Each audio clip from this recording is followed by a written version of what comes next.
the door, and they finally kicked it through. Back again. Thank you for joining us here on Inside LAFC, the Max and Vince podcast. Max Bredos, Vince LaRosa.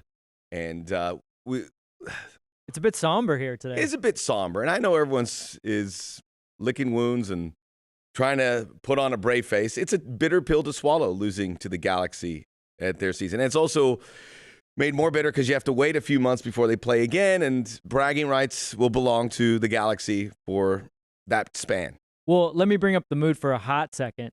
How was your Sunday? Happy Mother's Day. Belated Mother's Day to all the moms. I know you and I have great moms, and I have a wife. Your wife is a mom? Yes. And I would like to do this, so just remember it for next year's. First of all, I do want to mention I'm going to wear this for the people who are tuning in on the YouTube side, and we highly encourage you, if you listen to the audio podcast, the YouTube side is accompanied by an incredible studio here at 110 Football, but I still have to go through the security protocol, and I have to wear my. Can you see that? You do. So I had to put it somewhere. So I want to put this here, and I want you guys to see it to remind you that I am a visitor here always. We're trying to. You don't have to. Well, I'm a big Look deal. at that. Put on my right leg. Look, man, you signed pen to paper and join the pirate pact that we got going on here on our ship. You don't have to do that. Yes. Okay. So and if it goes, you'll know what happened. So wait, you stepped on my Mother's Day. Okay, I want to say Happy Mother's Day to my mom, but I also want to say to all those people that unfortunately have lost mothers. I know it's a tough day, so I hope that you made it through the weekend. Carl Anthony Towns, who recently NBA player, who had lost his mother, and they were doing a Mother's Day preview, and it's on the social media accounts in a lot of places, and he's with his father, and he's brought to tears. And to see an athlete, 7-foot athlete, yep. You see all of a sudden the 12-year-old boy and his love for a mom, and I'm like, I saw that as well. That was emotional. That's probably what prompted this a little bit for me, because I think that's good because moms, I say lose all the holidays, all the father. We don't need Father's Day. Well, you're a father if you want to axe it. I want to concede my Father's Day to Mother's Day. It makes you feel good, and I screwed up a couple years ago when I had a really rough weekend, and Mother's Day rolled around. I slept in, and I had to rush to work, and I didn't do the little things. And all it requires is a few little things, right? Because they do all the little things. You don't have to get them. You don't have to get them jewelry. Your wife, you get them some. I went to the LA Flower Mart. Have you been to the LA Flower Mart in downtown? I have. I saw your photo of it. Wow. It was exhilarating. Yeah. I mean, I got lucky with a parking spot. Mm-hmm. I went in there, and then I went into 10 stalls, all these exotic flowers. I got an artichoke for myself that had bloomed, which is a purple flower inside that artichoke that you would normally eat. Yeah. So just walking around there is really an experience. And it was good, haggling. And well, as you know, I'm a horticulture aficionado after our Oscar talk, and how much I really love those centerpieces with the flowers. So I appreciate the flowers. Good prices. Yeah. I was actually thinking maybe I'd get the flowers there and then take them to the South Bay where there's no really flower places, leave them in my yard and make a little extra money. Hey, why not? On Mother's Day, which would seem ingenuous. Don't try to take those jobs. I know. So I would. But check out the LA Flower Mart and let's feed our Los Angelinos and their businesses beautiful orchids, which I got from my mother-in-law who lives with us too. So that was great. So Mother's Day, let's push it and make sure you do the little things for next year, because it'll set where everyone's in a good mood in the Bredos household now. And if you did that too. Well, we set the table now. Okay, good stuff. We talked a little bit about, before we went on, Max and I were like, how long can we talk before people just rage quit and get mad at us for not bringing up the game? So let's just dive right into it. Let's talk about the game day experience. Yes. Which was fantastic. Yeah. It felt like a real match. First time I felt that in a long time. Yeah. The Austin game felt like that.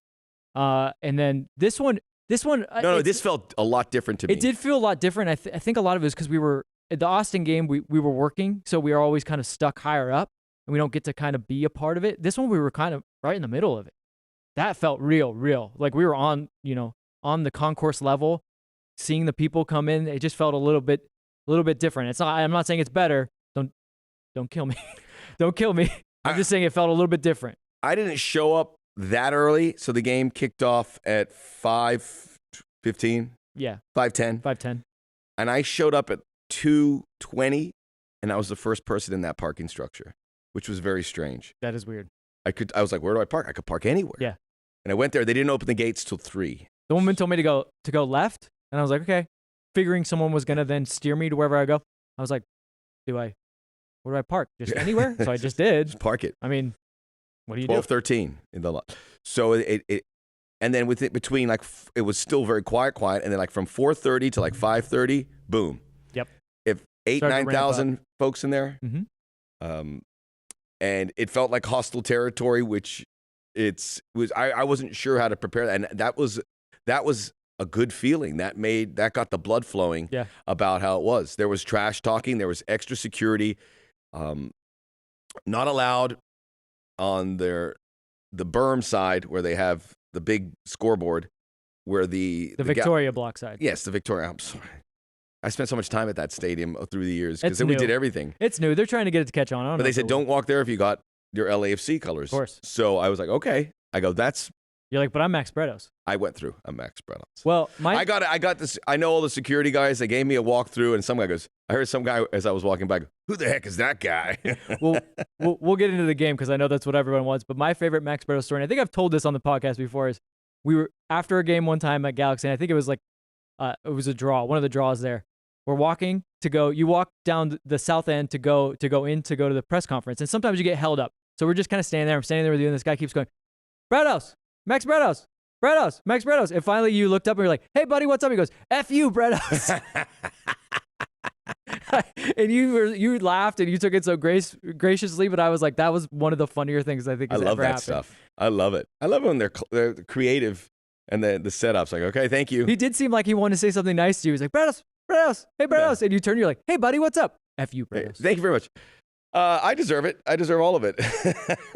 So, I mean, that atmosphere was, and then just to go to the end of the game, we were sitting in a couple areas where we're doing the 110 football postgame show, which was really good. You could feel the excitement postgame. So check those out. While getting heckled just a little bit. The heckling was off the charts. It was getting pretty, I mean, I was like, whoa. And we were dishing it out. Yes.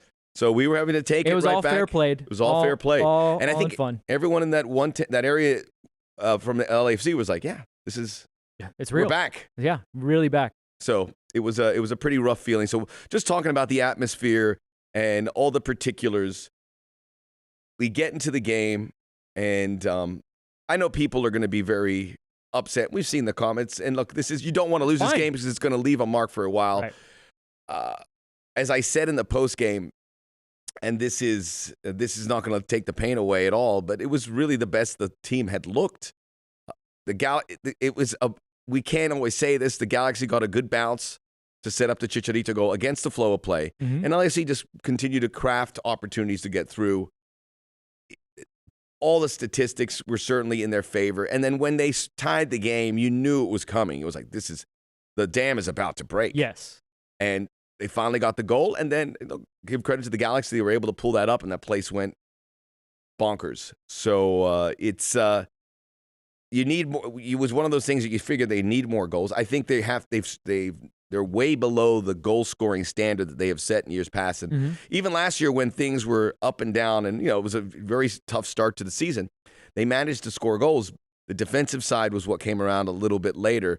Defensive side is there, although they did give these goals that both should have been avoided. And you can't keep saying that, obviously. You said it, too, about the Pablo Cisniega. He almost had it on the Chicharito. He got two hands on that. And that changes everything because that early goal allowed the Galaxy to tactically change things, which is not sustainable. I guarantee you, if they play like that week in, out, they are going to pay a heavy price. And I don't know if they're going to. That was obviously getting a lead and playing against LAFC. It worked here. It's a long season. I'm going to empty the chamber. I know. How many more are you going to drop on us? It's a long season, but these are the things that happen along a season. And if things don't improve, but I think I saw enough signs where they were suggesting that this is something that bears and it will pay off to be patient. Yeah, we're not discrediting anybody's emotions in this because we agree with you. I mean, we both came in today like, oh, we're going to have to talk about this, and we understand that emotions run particularly high in this game. I mean, LAFC fans don't like to lose, period, but they definitely don't like to lose that game. We've built this rivalry to such a level where it's going to hurt whoever loses that game. But you have to, in the wake of it, more than 24 hours later, I think you have to be a little bit objective about what you saw. I saw a Galaxy team that played a lot like they played in years past, which was interesting to me. I thought we were going to see something different from Greg Vanney. He put out that 4-4-2, which he doesn't really like to use, but it caters into playing that style of football where you're going to be opportunistic. You're going to kind of get bodies behind the ball. You're going to hope for mistakes. And I think the one thing that you could say that was really damning of LAFC is that they played into it at times. They literally played into it at times. But then I think you do have to be objective and say, but man, we really brought it to them, especially starting that second half. I think I talked about it on the post game. I didn't love the change from kind of the diamond to the 3-5-2. It just didn't seem like they knew what they were doing. In a game like that, high leverage, high pressure, do you want to change systems? Do you want to change formations? And again, I've been thinking about that really quickly, and the more I think it seemed like at times it felt a little like a 3-5-2 from the beginning. It was the diamond. I agree with you, but there was for like a quick minute. I think once the goal went in, it went right to a 3-5-2. Yeah. And it felt like they were thinking through it. And that's exactly what the Galaxy want you to do, because you said in the pregame, you got to be clean in the midfield because they're going to look for 50-50s. That's what they want. And they got one, and that led to the goal. And it literally led to the goal. And you got to give credit for the Galaxy for defending it, full commitment, slide tackle, boom, carry him right into the back. Yeah, it's not fun. Like you said, I don't think they're going to do that over the course of the season. It's not fun to play that way over the course of the season. They looked worn out at the end. Yeah. I mean, Chicharito was, his legs were wobbly. That was a test of their fitness, which they passed in the end. Yeah. Well, in the second half, you change to that 4-3-3, and you get the players back in their comfort zones where they know where guys are going to be. We play in a positional system.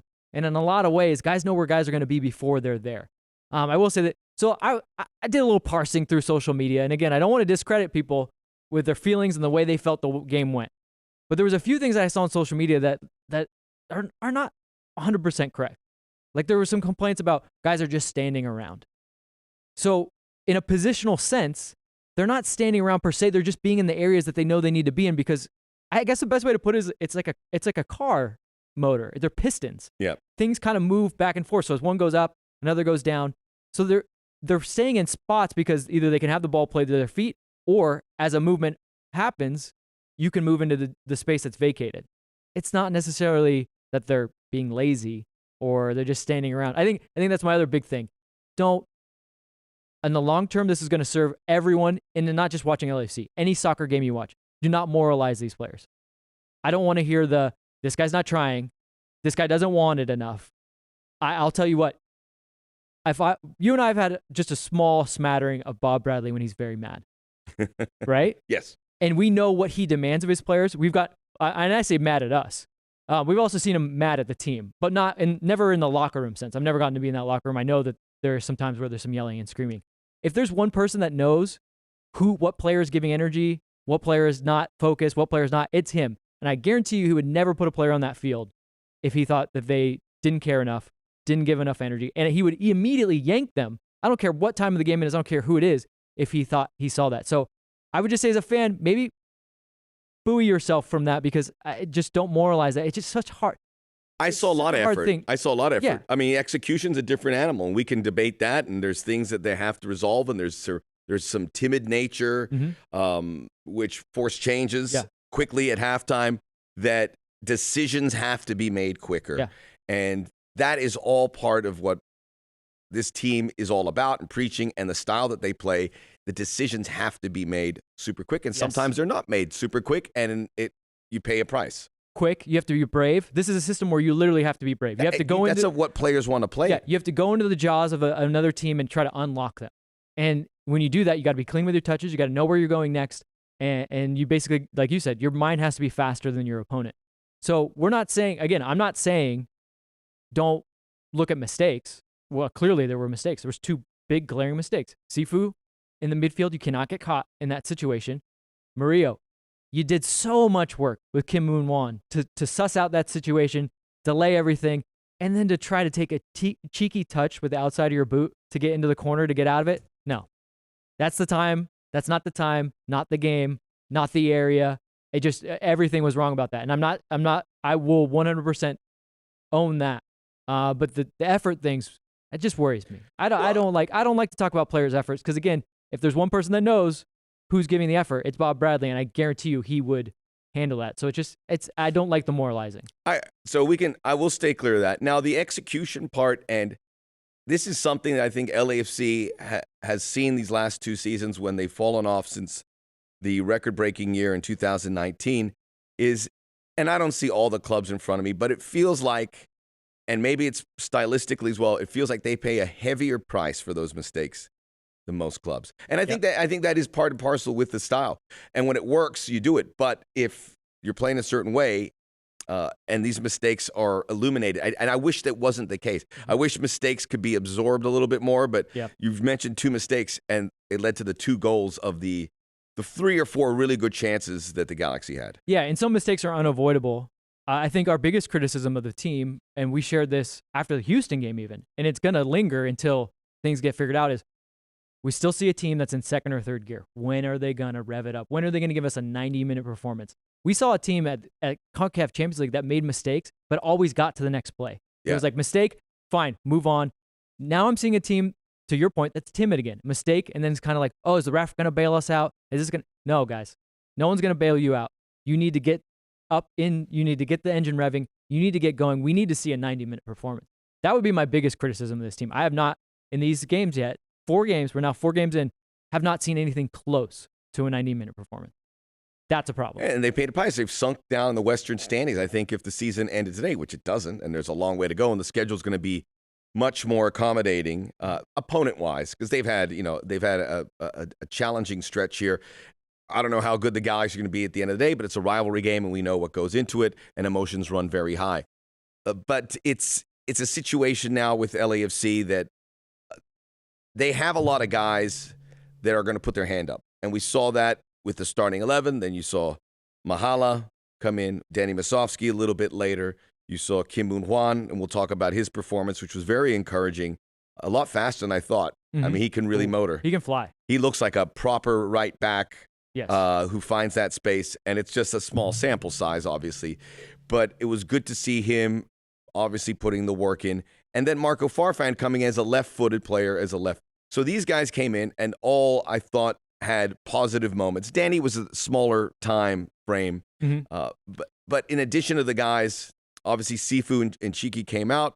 The guys that replaced them seized that opportunity and were able to get some good minutes. I think certainly for Marco Farfan, which I saw some good crosses come in, got them airborne, which I think is a huge development.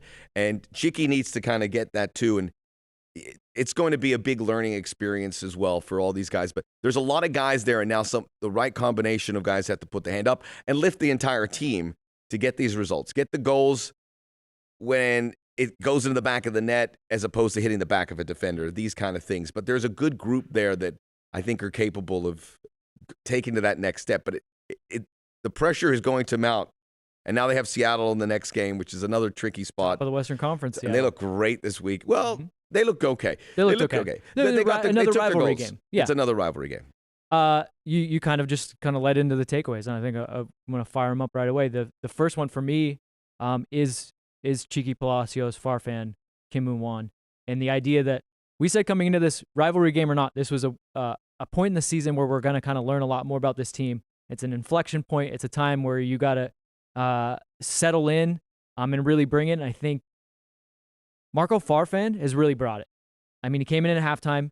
To your point, crosses with that left foot. I mean, we've seen him mostly dropped in there, and I'm like, that's... The thing is, we've seen him mostly on the right side, and he's left-footed. And you can't tell that he's not right-footed on the right side. But man, when he gets on that left side, he's got a really nice left foot. And I think if you want to talk about not effort, but you want to talk about being held accountable for what you do out there, I think we've probably got to see Marco Farfan, because he's shown that he belongs, and he stepped up in a high leverage situation at halftime and brought a lot of energy and brought a lot of good things that we haven't quite seen from Chiki Palacios. So I think that, and Kim Moon-Hwan, I liked what I saw. He came in a much more cameo role, and was buzzing. I mean, man, there was one where he lost the ball and then immediately got it back, but after making a 10-yard sprint to win it back. He might be another one that needs to get some time. Like some guys need to know, hey, your spot, is not secure if you play this way. He'll get closer. I wouldn't expect him to see him like start a game, but maybe he plays a bigger role. But you could see the fullbacks, if the right guys, and Chiqui's got so much talent, and he's done it, and he's played in the Netherlands, and he's done well. And I think it's a good spot for him and Sifu for that matter. Because remember, these guys are kids. Yeah, that's it. They're far from home, and we can't keep saying that. Eventually, they have to deliver. But it's with Chiqui, it feels like he just needs to trust his instincts and go there. Because I thought there were some moments where he had in the first half, he got in behind the defense, and then he stopped, touched the ball, brought it back into Atuesta, and I'm like, just get in there, make a run or cross that ball. But it's the crossing from the fullbacks. If it gets a little bit better, to me, it's a game changer here. And there's space for them to go up there. There's space for them to go up. Do the simple things well. I think that's what Chiqui sometimes, he's so talented that he figures, I can get away with this. I can do that. No, show us you can do the easy things or the more simple things well, and do them at a high level, and then start to peel back and show us that you can do some spectacular things, because we know it's there. But again, and then that kind of segues into my second takeaway was the fullbacks were so much better in the 4-3-3. The 3-5-2, I understand it. But then he would play that because when he knows the fullbacks are going to be a threat. Yes. And maybe in a few weeks, if it's Farfan or Chiqui, and say it's Kim Moon Hwan, who's like a pure foraging right back, and those guys are comfortable, and you'd find time for Blackman. Maybe he covers as a central defense, and he does play right back, or they split that. However it looks, it's pretty promising. Well, I can see why they went 3-5-2, because when you think about the Galaxy's last game, they had a lot of trouble with Seattle's 3-5-2. And then you think about the type of players you have at your disposal without Carlos, and you say, well, we've got 3 really good center backs. And yeah, Tristan plays a good right back, but why don't we see if we can do this and get some width, get some guys around the outside, because we know the Galaxy are going to be so narrow. But again, that point that I brought up earlier, they just seemed like they were thinking through it. The angles for passes weren't there. The ideas weren't quite the same. And then immediately, look, it's a change of personnel, but also the change of formation to start that second half. Immediately, they started making even more inroads, and the pressure was really, really on. So go with, I say you just roll with it, because it's what these guys know, and they, even when you don't have your high-end talent, which I think hopefully we'll see Carlos soon, being that he has been in training. Let's do the takeaway with Carlos, because that's my last takeaway. Carlos. That's your last takeaway? My last takeaway is Carlos. We need to know what's... Well, because it's obviously much more serious than we had envisioned. When we first saw it, we didn't know if he was going to come out of the game, and he's missed the subsequent... Yeah, we went from making jokes about it to being like, oh. So yeah, it's like we have to take a step back, and he's back in training, and after not in full training, but coming off a season where he missed so much, right? You get very nervous. I get nervous. So his absence is huge because it's Carlos Vela, but his absence is huge because they have Baird and Rossi, and I think they're comfortable with those two guys. Mm-hmm. They're the two of the hardest working players in the league. They're doing full sprints late in the second half, and if you don't, but as a two, they're not complementary. No.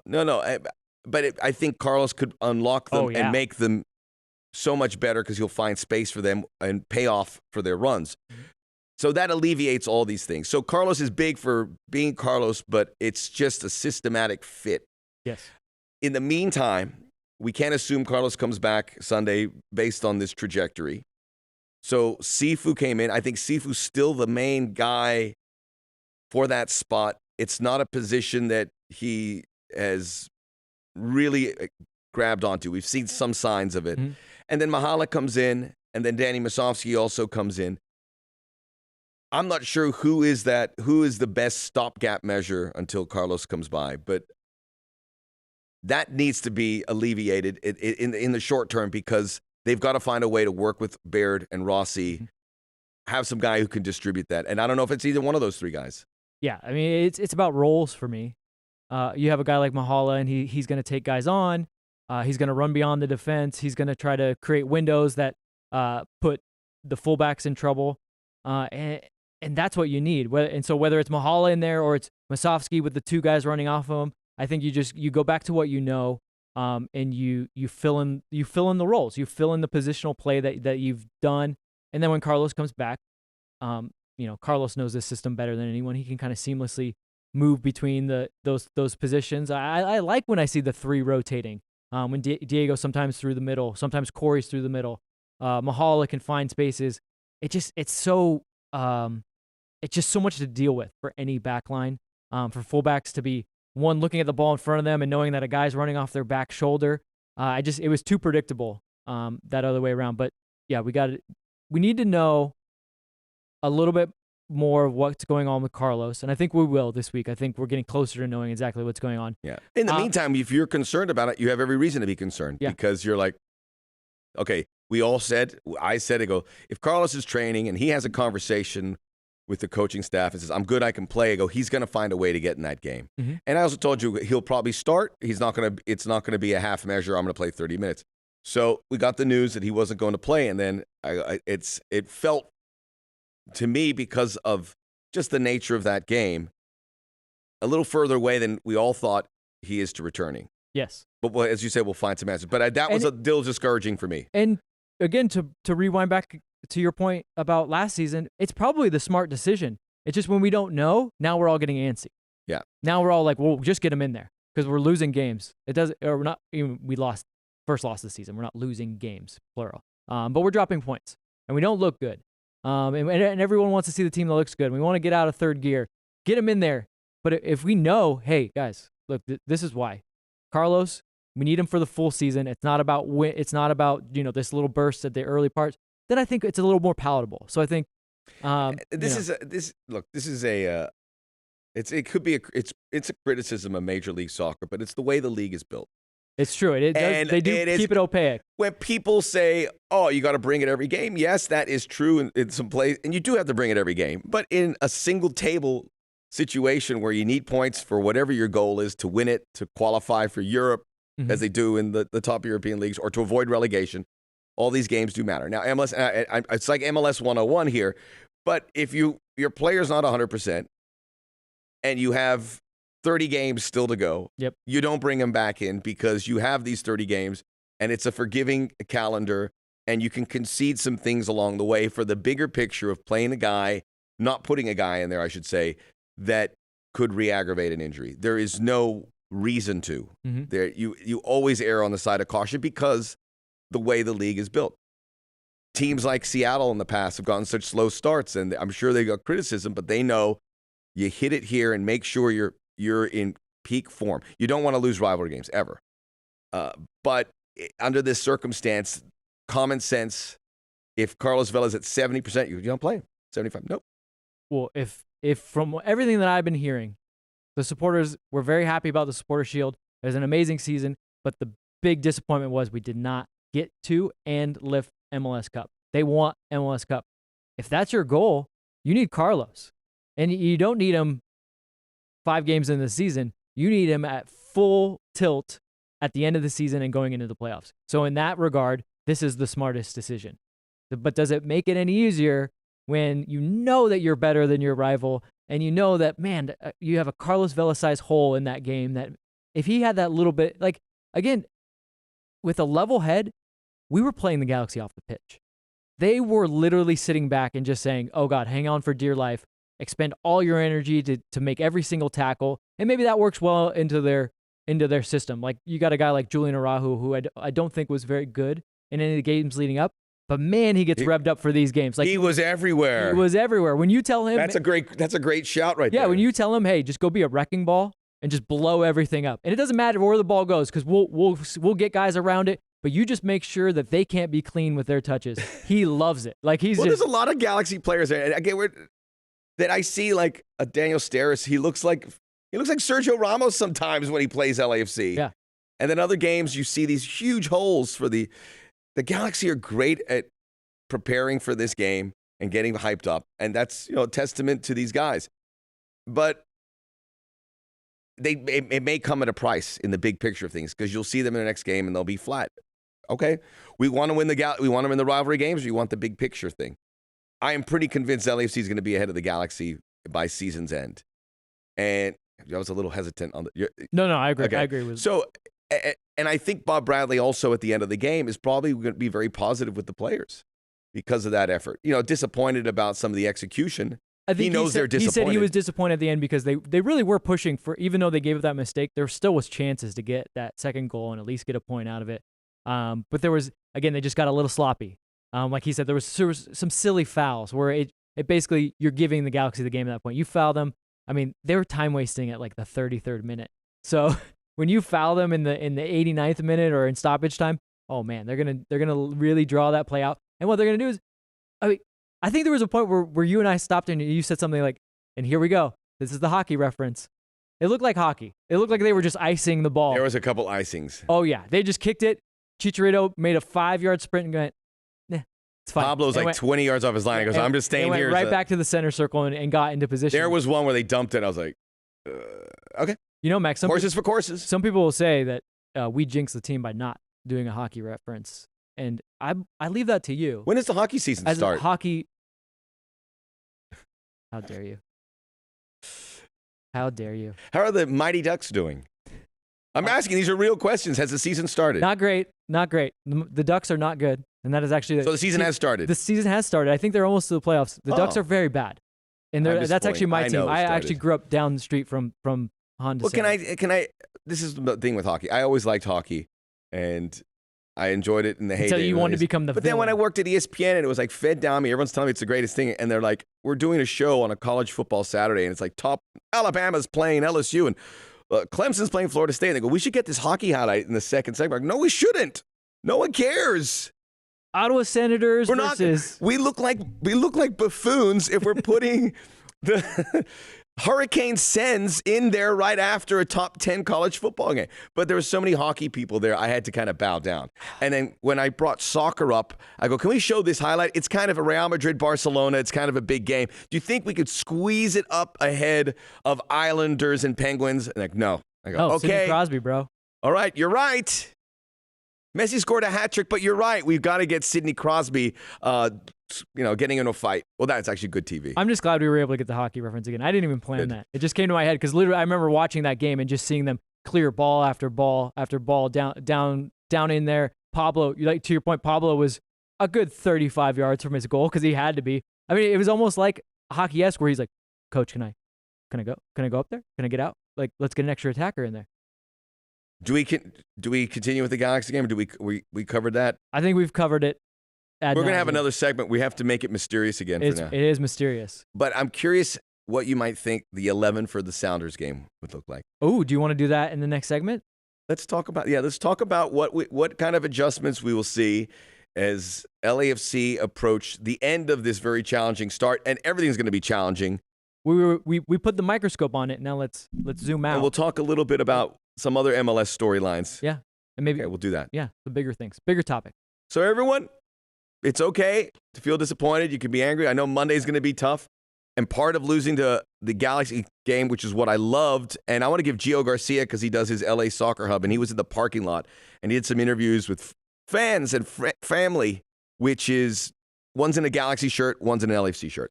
That's the best part of it. Mm-hmm. And that's where we have to move with this rivalry and view it as a city rivalry and see it like this is, where are your colors? The Galaxy have had a long history here. They are the most successful team in Major League Soccer. They have earned that. They had that stadium. They built one of the first ones there. They've earned that. We're coming in and we're going to take a piece of the pie, but it's still a walk of life that we all know, Galaxy fans and stuff. And when I saw those kind of images and people walking the stadium with their shirts, I go, that's the direction we want to go to. Yeah, I mean, and to that point, it's been a little bit easy to start with. Now you're getting some of that friction. Yeah. You poke the bear in a good way, because they're still terrified of what LAFC is doing to this city and how they're taking it kind of by storm. And you've seen a lot of changes from the Galaxy, and a lot of changes that seem very similar to things that LAFC have done. And you should be proud of that. But that doesn't mean their fan culture has changed, because I've seen that it's from a very the first different day that stadium was built, and it's never looked like that. And that is the handiwork of LAFC supporters. That is the proverbial keeping up with the Joneses, because that is the movement you have to make. And LAFC, there's no doubt about it, that really wasn't developed until the 3252, until the traveling supporters, which is what you guys have been able to do. It's a different building, which is why it makes it hard on Monday morning to open up your social media and try to get through that after a loss. I get it, and that's what we want. That's what we want. Final thought: these losses are going to feel worse and worse when you lose these games. That's the way it's supposed to be. This is going to be the biggest fixture. We can't call it the biggest rivalry yet because it hasn't got the games. Mm-hmm. It will be, and all the ingredients are in place. That said, the wins are going to feel even better. The losses are going to feel even worse. That's what we signed up for, though. Yep. Yeah, I can imagine. How does a Barcelona or Real Madrid fan feel after a Clasico loss? River Boca. Oh, that's the one. Rangers Celtic. Those people. The two that, the Barcelona Real Madrid I pull away because the two that share a city because of what I said earlier about the walks of life. And one person's a Galaxy fan, one's an LAFC fan. One's the two in the city where you cross paths at the store all the time. Yeah. That's where it's. River Boca, I can't even imagine what it's like a Monday after one of those and you take an L. Yeah. This is the only one in the city. I mean, we have the New York one has never really developed. This one has. Yes. So you can put it, the only way you can compare it is the global rivalries. And there's a handful. Milan. Yeah. The Milan derby is it's a lot like that. But I like your River Boca. That's. You know, you have to say that. The Argentines always say if you want to avoid trouble, you always go, River Boca, Boca River. Just in case. Or Boca River, River Boca. Just say it and go. He says, just do it. You'll stay out here. So good to know. Good to know when I'm. If you're in Argentina, hey, when's the River Boca River game start? Yep, great. We're here to educate. We'll be right back. And as we say, even though we'll be back, it's going to be like 3 seconds. So yeah, we'll see you there. And we're back. For the people at home, that was like days. We had been gone for a long time. I've aged. You've been gone just for a few seconds. I'm different now. But when I was gone, I was like perusing online, and I saw a nice little stat I wanted to share from Tom Bogert, who covers. Okay. And I like Tommy. It's players that the amount of distance they covered. Don't like that stat. Why not? Go ahead and do it. But what? Can you explain why you like this stat after? Because it's always a big number. Okay. And it's like, it always makes me think that I should be doing some more running. Oh, okay. I thought you were going to say you thought you could get some kind of football knowledge out of it. I mean, it just means guys are running. It's about work. Okay. So of all the players in MLS in this past weekend, Alex Mule, or however they pronounce his name, because I've heard it pronounced 8,000 times. Yeah. I've heard it 8,000 different times. Alex Mule of Nashville, 12.67 kilometers. Oh, what? Covered. Hey. Right behind him. Yes, I know it's kilometers. Right behind him, Edward Atuesta at 12.24 kilometers. That's a smooth 12.42 kilometers. Which is 7.58 miles. Oh, you did the conversion for us. Nice. Why they put it in kilometers in the first place? I, for one, think we should use the metric system in this country, but we don't. I feel like Edward must have just cruised around because he didn't. Doesn't it? I mean, you like that stat now, don't you? Yeah, he never seems to. No, but I'm just saying, what does it actually get you in the end? Is all I'm saying. Makes you feel good about the work you put in. Yeah. Who do you think finished third? Just throw a name out. Ooh. At 12 point. Never mind. No, it wasn't any of the Galaxy players because they were all sitting back. Western Caden Conference. Clark. Good call. Gianluca Busio. So it was a fellow teenager. Ah, okay. He got up there too. So we're gonna get together and let's talk about Seattle. What we think it's gonna look like. We've done the micro picture. We settled in on this game. I think we solved all the problems. Now let's zoom out a little bit. We'll talk about Seattle and then just bigger picture because there was some news, bigger picture LAFC news. Are you talking about? There was an article. Oh, that's not news. That's an article. The Athletic. What do you think an article Paul Tenorio did an article about how LAFC is viewed as a club. Okay, it was news to some people. Okay, good. Right? Yes. Some people were aghast Surprised. at what John Thorrington said in that, as if it was news. So yes, it was not news to you and me because we've been keeping we keep a tight eye on the pulse of what's going on. But a lot of people were a little bit taken aback by what John Thorrington had to say in that article. Were you taken aback at all? I was speaking for you, so I don't want to say that I wasn't. I wasn't taken back. I was just refreshed by it. I was like, it was nice to see him talk about, openly about how a club approaches this. And then openly discussing, look, we might have a situation in the next 6 months or so where we're preparing for the playoffs and Edward Atuesta, Diego Rossi, Brian Rodriguez for the right price could be on the move. Yeah. And then you have to replace those guys. Well, I wrote it down because I was so excited about this because I was like, why are people so stunned by this? And I was like, John Thorrington from day one has kind of set the path of the club. The path of the club was build a good team, which they did. They've, some silverware, the Supporter Shield trophy. Obviously, they're very fun to watch. A lot of records fell. Part of that build a good team was buy young talent. So you make sure that you're stocking yourself with young talent. Sell that young talent, which we're still not quite there yet. And then the pandemic obviously was a wrecking ball. Not his fault. Not his fault. Not anyone's. Not.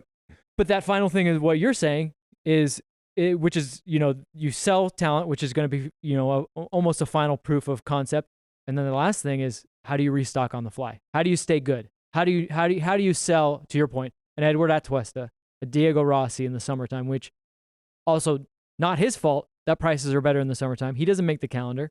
Also, prices will be, the players that will be available to replace those guys are better in the summertime. But how do you replace those guys and stay good? That's been his MO from day one. This should not be surprising.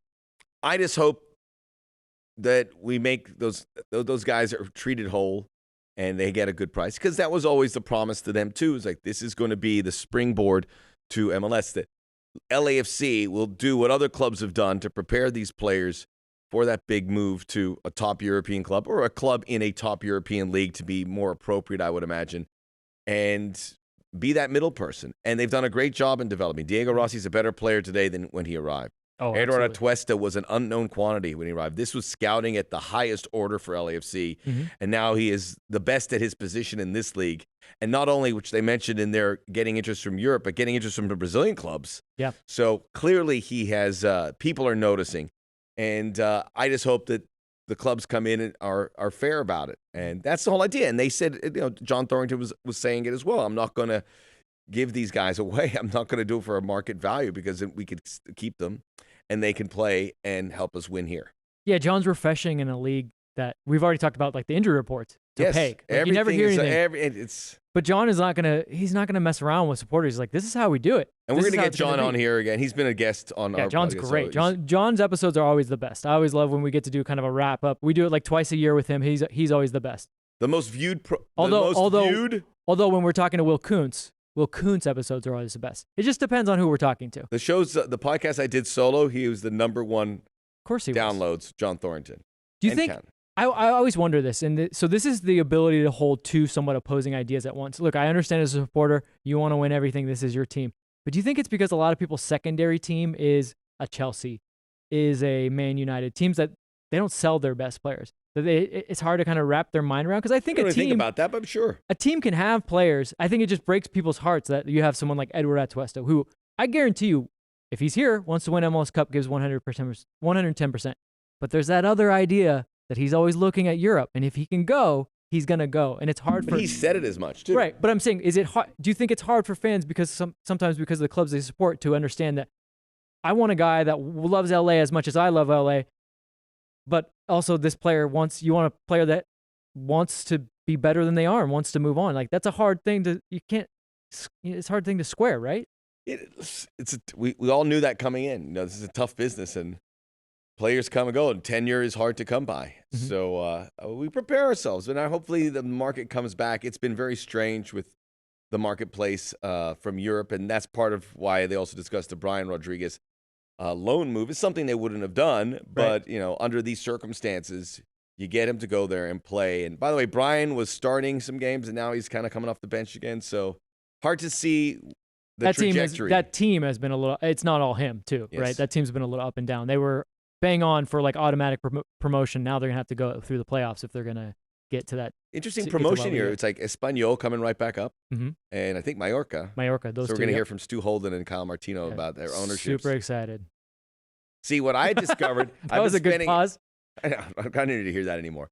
What I have discovered is I had a long chat with my father, and we're from Cuba, one of the first people from Europe to come to the island back then in the 17th century, he told me.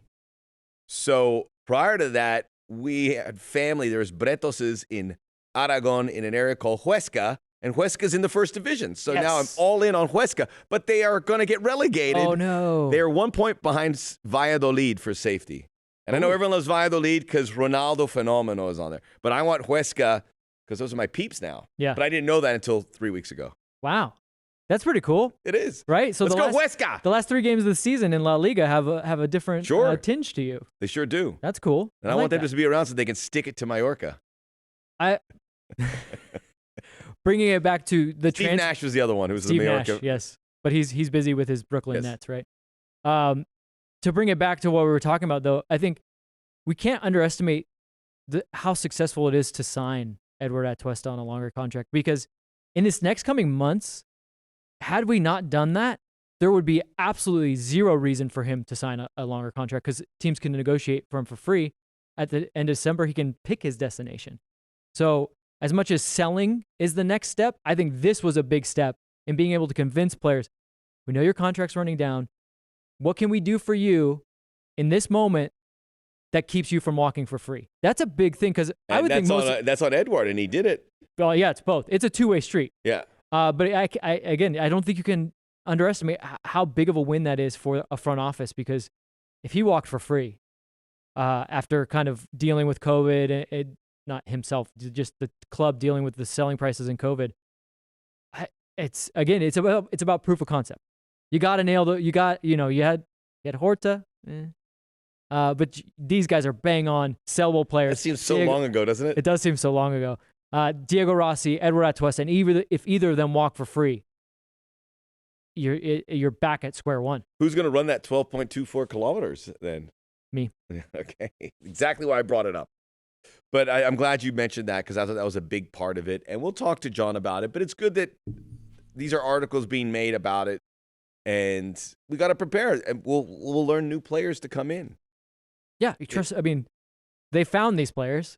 Those guys are still down. They're even more entrenched in South America, and obviously the net is much wider now with a Kim Moon-Wan. I wouldn't be surprised to see a player come in from a country that we've never had a player from before, because that net is much wider than you think. But I still think that they got some good roots in South America. Oh, of course. So much and remember, talent. John, and it's not just Uruguay.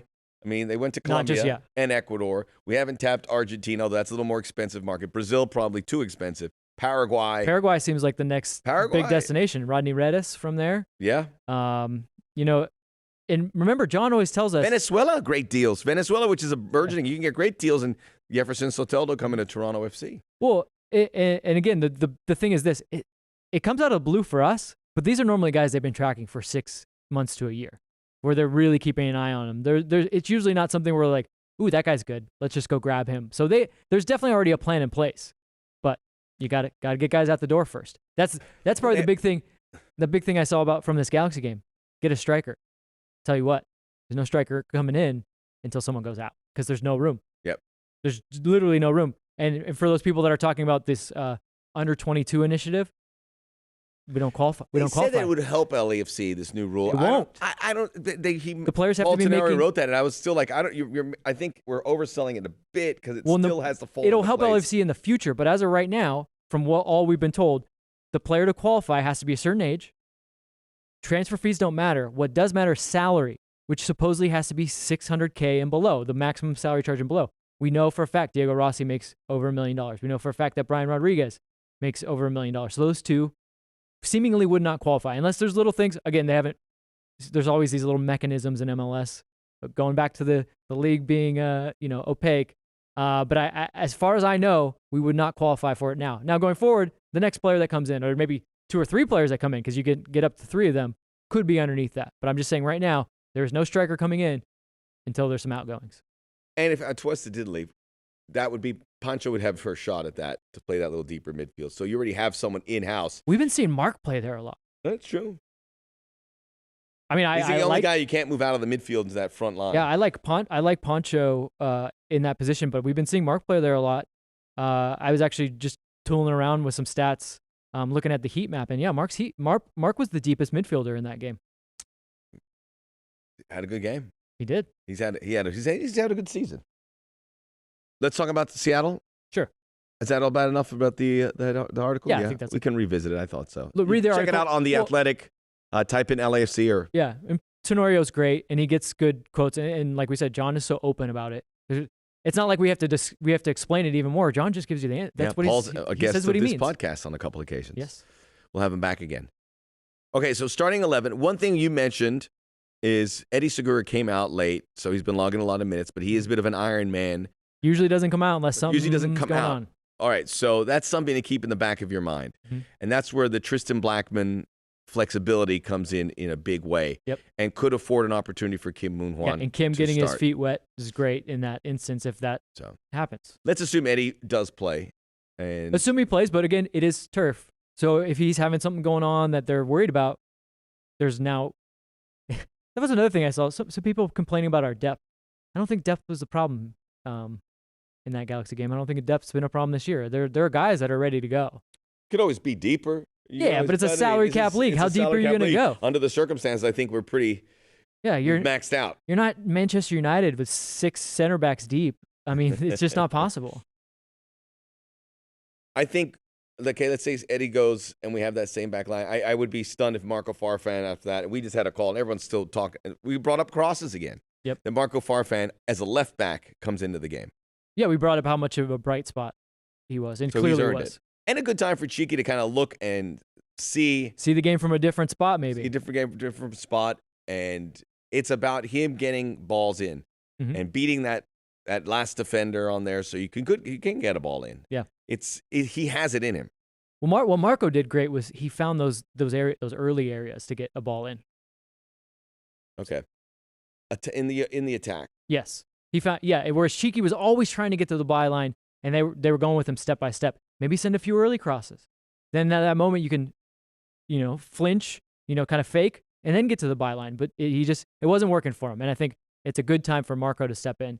And then the other position we were talking about was what do we do with that forward line? So midfield will stay the same. We assume Atuesta, K, Mark. Atuesta, Mark, and Latif, I would think.